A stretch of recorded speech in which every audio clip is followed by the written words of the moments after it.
શું તમને ખબર છે કે જૂન 2026માં તમારા વર્ગનો કયો વિદ્યાર્થી ક્યાં હશે? જો તમે વિચારતા હોવ કે હજુ તો ઘણી વાર છે તો તમે ભૂલ કરી રહ્યા છો. માનનીય ડીપીઓ મેડમ શ્રીનો એક એવો આદેશ આવ્યો છે જેણે સમગ્ર શિક્ષણ વિભાગમાં દોડધામ મચાવી દીધી છે. એક પણ બાળક છૂટવો ન જોઈએ. પણ કેમ? શું છે આ પ્રી સર્વેનું રહસ્ય? ચાલો જાણીએ આજના આ ખાસ વિડીયોમાં. મિત્રો, ધોરણ 5 અને 8માં પરીક્ષા આપતા વિદ્યાર્થીઓ આવતે વર્ષે ક્યાં એડમિશન લેવાના છે? આ વખતે પ્રવેશોત્સવ 2026 માટે અત્યારથી જ તૈયારીઓ શરૂ કરી દીધી છે. ધોરણ 5, 6, 7 અને 8ના વિદ્યાર્થીઓનું લિસ્ટ તૈયાર છે. આધાર ડાયસ મુજબની આ યાદીમાં એક નવું ખાનું ઉમેરાયું છે. એ ખાલી ખાનું જ નક્કી કરશે કે ગુજરાતનું ભવિષ્ય સુરક્ષિત છે કે નહીં.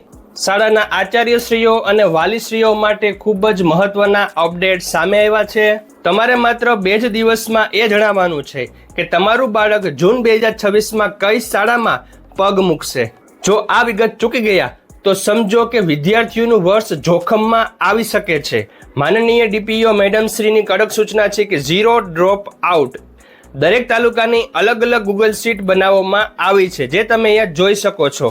પણ સાવધાન, બીજાના તાલુકામાં એન્ટ્રી ન થઈ જાય તેનું ખાસ ધ્યાન રાખજો. તો તમારે શું કરવાનું છે? તમારે તમારા તાલુકા અને શાળા ચેક કરવાની છે.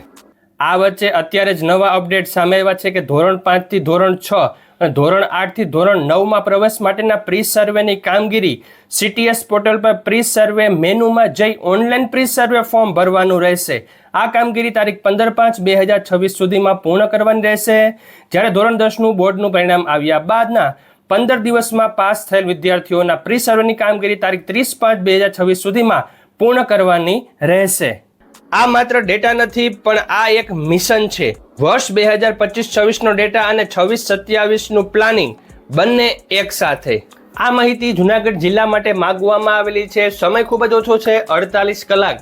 એટલે કોઈ પણ આચાર્ય મિત્ર રહી ન જાય તે માટે આ વિડીયો જરૂરથી શેર કરજો. તમારા જિલ્લામાં શું આ માહિતી માંગવામાં આવેલી છે અને શું તમારા શાળાનો સર્વે પૂરો થઈ ગયો છે? આ કોમેન્ટ્સમાં જરૂર જણાવજો. Thank you very much. જય શ્રી કૃષ્ણ.